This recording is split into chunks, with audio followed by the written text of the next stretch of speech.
This program was first broadcast on Canterbury's access media station, Plains FM, and was made with the assistance of New Zealand On Air. Happy New Year! As we roll into 2023, we reflect on the year that was and we look forward to what this year brings. New Year's resolutions are always tricky to make and to hold on to, but this year we aim to focus on achieving resolutions in 4 key areas: in our professional world, our personal health, financial wealth, and family life. Thanks for joining us for Being Real Parents with me, Anna, and my colleague and buddy, Melissa from Monday Creative. We work in the parenting space, and it's here where we'll talk about our worlds as parents, the good, the not so good, and the hilarious, and mix this with what we know about behaviour and psychology. So here we are, 2023. How are you feeling? So good. Now, I think this is an opportunity for us to look back on 2022 and our highlights before we crack into what our resolutions for this year are. Yeah, the highlights of 2022. Yeah. Let's go. Well, let's break them down. We've got, as we mentioned in the intro, we've got our professional, our personal, our financial, and our family. So what have been your highlights in those areas? So professional, I think I've got way more confident. I got way more confident in 2022. And, you know, here we are, Blooming Podcast. If you told me that 2 years ago, I would have gone, no way. I was talking about it 2 years ago, though. I know, but I was like, no way. Oh, really? Yeah. You seemed yes at the time. I know. I know.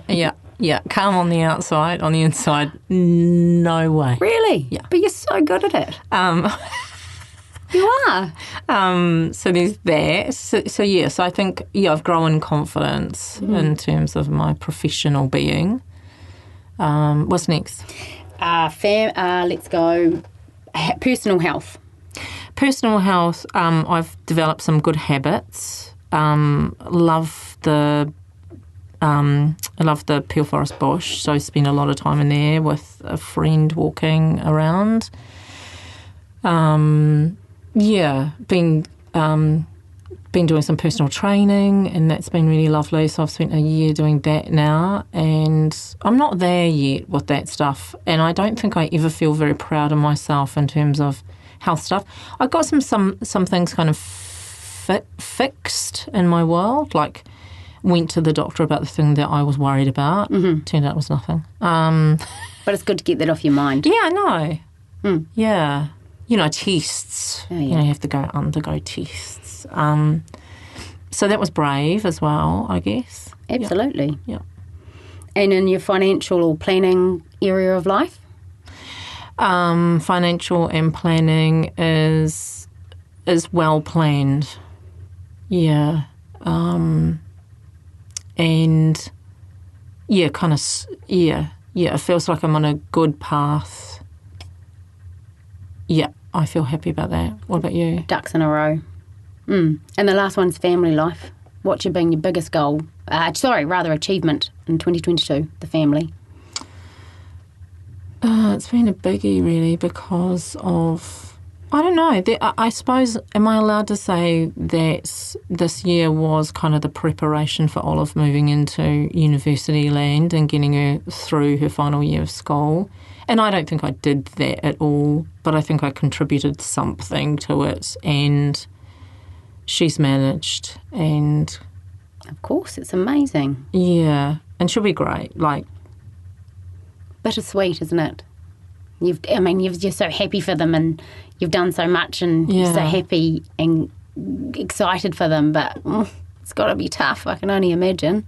Yeah, I wrote a blog about it in December about what that was for me and what I was kind of coming to terms with in that. And actually it was about when somebody says to me, I've got an 18-year-old, you kind of go, oh, good-o, hands off, job done. But actually what you're coming to terms with when you have an 18-year-old is she's got all of the same rights and responsibilities that I have, or same rights. She can do whatever I'm allowed to do now. Yeah. And so she's an adult in terms of the law. And so now as coming to terms with parenting an adult. But she'll always be your baby. Yeah, That's totally. probably quite hard to reconcile Yeah, changes. It emotionally, changes. Yeah. versus practically. Yeah, it's like adopting or adapting and developing a new way of being able to support her. Yeah. It's exciting though. Anyway, you?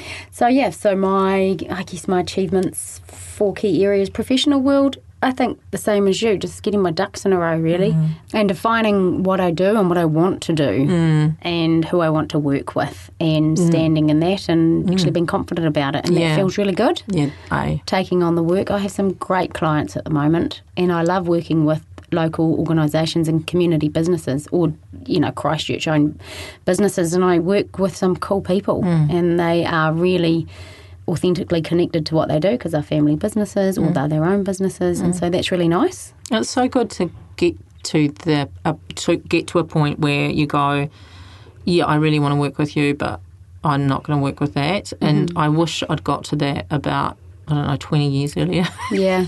Well, it's probably just an evolution of your own professional development and figuring out what doesn't work. Yeah, and trusting yourself. Yeah, you've got to learn the lessons in order to trust yourself. Yeah. So that's been really good. And there's always room for development, and I don't think I'll be here forever, but at the moment I'm enjoying it. So that looks good.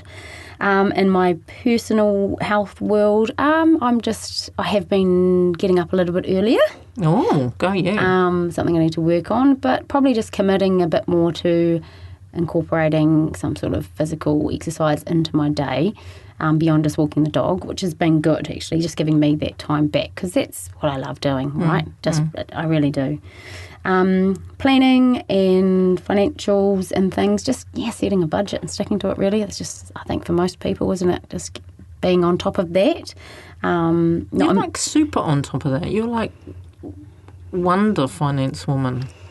I don't know. I just set budgets. I'm not too frivolous, but yeah. So that's been good. Yeah. And family life. I think the biggest achievement is getting through the year.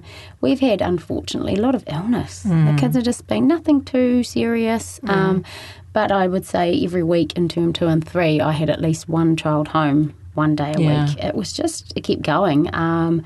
And it just reminded me, the last couple of weeks have been great. Everyone's been healthy, and just, your health is everything. Yeah. You don't have your health, you don't have, you have a lot, but it just makes a big impact on you. So, getting through and supporting everyone get through those tricky times. Yeah, it's almost like the culmination of the bugs that we missed out on from 2020 from lockdowns because we were so protected. Suddenly, I do believe started banging on our door. Oh, absolutely, yeah, and just getting everything under the sun, and then that immunity was low, and then getting everything on top of that. So, we've achieved a lot. I think it's been a very fast year. Just maybe it was because we crammed in so much because we hadn't done much the year before. I'm not sure. Yeah, maybe. But the little hamster on the wheel has been hard out. Yeah. So maybe I'm hoping that'll change for 2023. You're listening to Being Real Parents with Melissa and Anna on Plains FM 96.9. So the statistics say, apparently in early 2022, a study found that about 64%, or only 2/3 of people, abandon their New Year's resolutions within a month. Can you believe that? Yes. Yeah. Me too. Actually, me too. I would have thought it was more. That's pretty... Within a month. So basically by February, it's over. Wow. I don't know. But I also did a bit of research. You'd be so proud of me. I know, I am. I Googled, why do we do it? Why do we set these resolutions? And by all accounts... we fail. We just continue to fail. Yeah.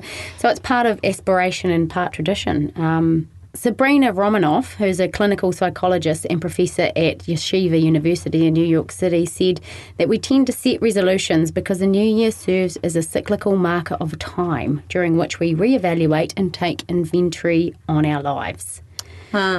Yeah, and the drive for making resolutions is motivated by this point in time, like a yearly college graduation, or it activates hope and expectations for what we hope to achieve going forward. It gives us a sense of renewal, causes us to think about areas in our life that we want to improve or change, or, I don't know, start and stop the clock. And it's a marker in time. I wonder whether or not we should also include in that, we could have a New Year's resolution and through this calendar cycle, but also using Matariki as a time too. Yeah, well, that's a Gregorian calendar. Ours is, yes, yeah. But there's calendars all around the world, aren't they? Yeah. On different cultures and traditions. Yeah, Matariki is the moon, Marama. Yeah, that's a nice idea. Reset them, and once we've failed, Yeah. could reset in June, July time. That can be our reflection and reevaluation. Yeah. Our winter versus our summer goals. So I also looked at why, 64% of people fail. And they've come up with, some key reasons why, and maybe we'll run through these and then we can talk about ours and what we want to do. But this gave me a lot of room to think, actually, about resolutions I've made or want to make. I'm not a big resolution maker. Like, I don't set these huge, lofty ones. I think, because I just think they are really hard, and they are hard to achieve, really. And this reinforced it because essentially it says people don't often map out what it's going to look like. They just set it without thought of what's going to happen or things that might get in the way. And they don't give themselves enough time to reach the goal. It's planning. It's basically planning, really. Yeah, so it's one thing to don't say it. But we don't do any planning around it. And it's what we talked about in our last podcast about the difference between setting an intention and setting a goal. I think you can do both, eh? Yes, and the intention is definitely, I think, tied to the goal. Like, the intention is I want to be healthy, and the goal is to run a marathon, for example, or the goal is to sit outside every day and read a book. Or the intention is to care for me, and then the goal is to eat healthy or whatever, lose that weight or whatever. Yeah. And then time, tied to that is the plan around it. I think that's what I've probably missed. It's nice to have something, I'm going to do this, but then, when's the end point? So coming back to it, so we need to make sure we have enough time to reach our goal, that we plan around the goal. And a one is that it's not too lofty, it's not too massive, and actually think about why are we setting that goal and why are we struggling with that particular thing? Like, why have we set it and why have we not achieved it in the past? Has there been something that has stopped us before? So it's sort of really thinking about why you're setting it. Is it, a cycle of resolve, relapse and repeat every year, or can we break that and actually achieve what we want to set out to do? And doing that, to make that change, it is possible. So it's looking at whether we want a quick win or is it something in the long run. So a short-term goal is a quick win. A long-term goal is going to take time. So we can achieve both of them by just taking small steps every day, or little and often, and not being too onerous. So yeah, what is that? Yeah, a couple of other things is we can focus on achieving, not avoiding. So, the resolution speaks something specific that you can do instead of something you want to stop doing.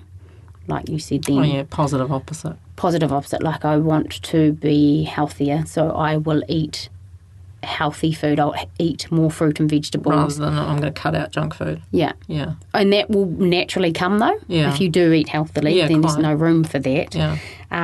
So I guess, it's just probably positive framing. Getting your goals in sync and make sure that they're not in conflict. So you might have several goals, but one to say, in the case of parenting, for example, I want to work more, I want to achieve more, but yet at the same time, another goal is I want to spend more time with the children. I don't know. You can't do both. So it's maybe you can do a little bit of both, but then recognising that they're going to come into conflict a little bit because you've only still got 168 hours in the week, haven't you? I don't know. Did you work that out? Don't know. I think that's right. 7 days, let's just say. Right, good. And then ultimately know what success looks like, know what you want to achieve, and know what that might look like. And maybe when you get there, but will you ever tick it off, or then you'll be able to progress it further? Does that make sense? Mm. And I think anticipate challenge and stay flexible. And I think that could be the key. So you get to January the 28th and you've set something and it just becomes hard. But maybe, for example, you want to get out and I keep saying running because I want to do a bit more running. And if it's the hottest day of the year, I'm not going to want to run, but I don't give up on that. I go, okay, that's my challenge in this. It's too hot, but I need to keep moving or want to keep fit, so I'm going to be flexible to maybe do something inside, like, a circuit inside or something like that. And I think if I go into my New Year's resolutions with those goals, like little and often, knowing what it is and knowing that it's tangible and being flexible around it, I'm probably more likely to achieve it. What do you think? Yeah, I mean, I'm sitting here taking this all on, thinking about how I can create goals that are manageable through the entire year. I like the idea of, I know that we set goals at this time of year, but I do like the idea of kind of thinking about a reset of them or spending some time just reflect, like even once a month, just to make sure that that I'm on track as well. I am particularly reflective about these sorts of things, so I just any time to kind of sit and think about it, and what we did about 2022 and what worked, and can we bring more of that through? Oh, can I bring more of that through into my 2023? But I also like to think about goals based on what I want to feel more of as well, like associating them with an emotion. Mm-hmm. So, if that happens, how will I feel? I suppose that works as a kind of like marker as to whether or not I've been successful too. Yeah. And that's when you check in. Yeah. For example? So if an intention is that I'm going to care for myself, and that means that I eat healthily, how will I feel around that? More energised,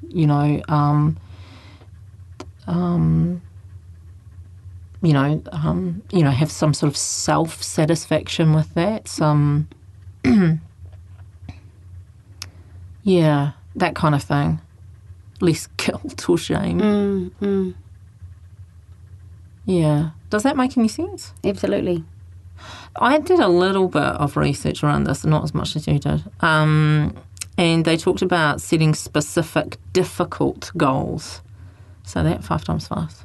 Yeah. And apparently that sets us up for a higher performance, so a specific difficult goal. So not feeling like it's inside of our realm.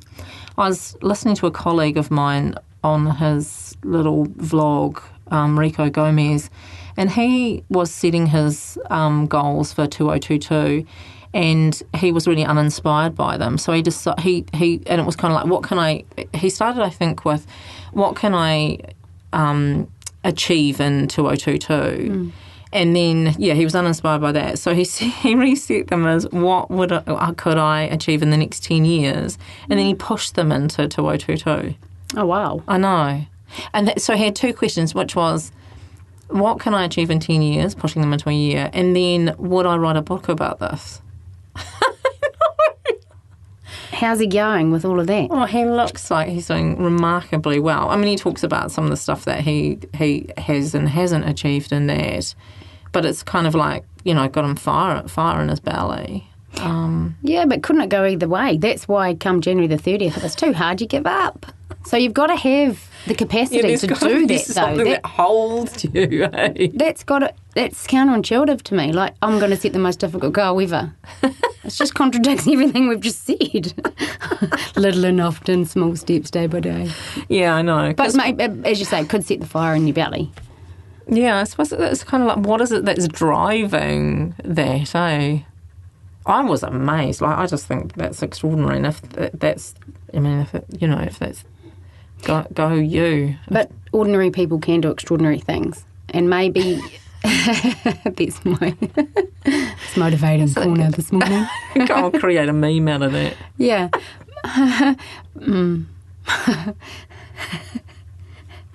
Yeah, I don't know. Sure. I think he must. I don't know. I guess it all comes down to your capacity. If you have the capacity to do a shed ton of stuff for yourself, then maybe you can set a more difficult goal. Yeah. But if you've got, I'm a part of a family of 6. Yeah. I can't spend too much time on myself to set lofty goals and massive ambition things.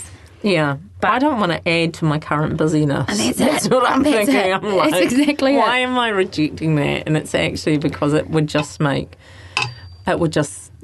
be super busy. Hard as I'm struggling to get up early in the morning. That's a good goal for me. I think, yeah. So rather than adding to the current, I like to continue with something that's already working well. Step that up a notch rather than. Yep. Chuck the baby out with the bathwater and then start new. Yeah. And again, it comes down to planning, and we talk about that basically every time we have a get-together, don't we? But I think it's the root of everything. Our notebooks and our laptops and our diaries and our... Yeah, we are. I like your idea of putting Post-it notes places, and I think I will do that. I have a diary, and I have actually come to use it frequently this year, 2022, and I set aside for Sunday planning and just give myself, and have been giving myself half an hour on a Sunday, most Sundays or Monday morning, just to sit and do it. And I think I'll do that with my resolutions, put them at the beginning, maybe create a couple of columns, what it is and how I want it to make me feel, and then check in at the beginning of each month. Maybe that's that's the way you're doing it. Break it down into sort of little bite-sized chunks each week, so weekly little things if I, manage that, or daily. Maybe we could motivate each other and share our resolutions, sort of the broader resolutions, and check in with each other. How are you getting on with Yeah. Does that often work, do you think? Yeah, I definitely think that. Well, I mean, with my team at work, I share, we kind of plan these together and then work together on them.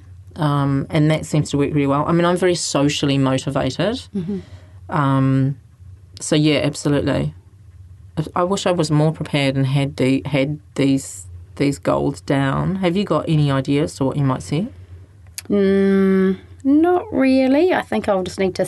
I'll sit down and look at those. I think that's quite a personal thing in the sense that sometimes people don't want to share them because they are afraid that they won't meet them, and then there's that embarrassment around not meeting them. So I think actually voicing them will keep you motivated to keep going. Yeah. They will be around, as we said, those 4 key areas. I'll have work goals, I'll have personal health goals, planning and financial goals, and family goals.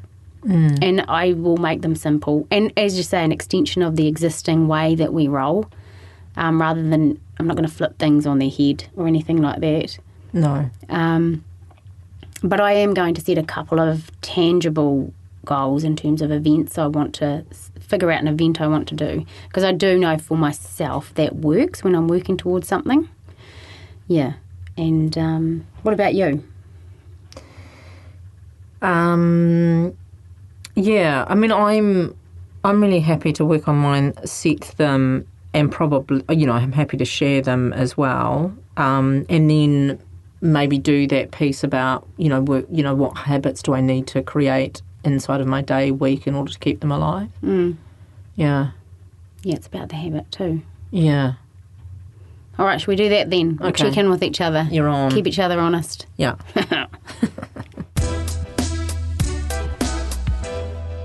So our 3 top tips for this week on New Year's resolutions is 1, write it down or write them down. Know your intentions and know that you will come to it. Number 2, focus on achieving it, not avoiding it. So set yourself something positive, whether it's healthy eating or if it's around fitness or if it's around spending time with family rather than restricting yourself.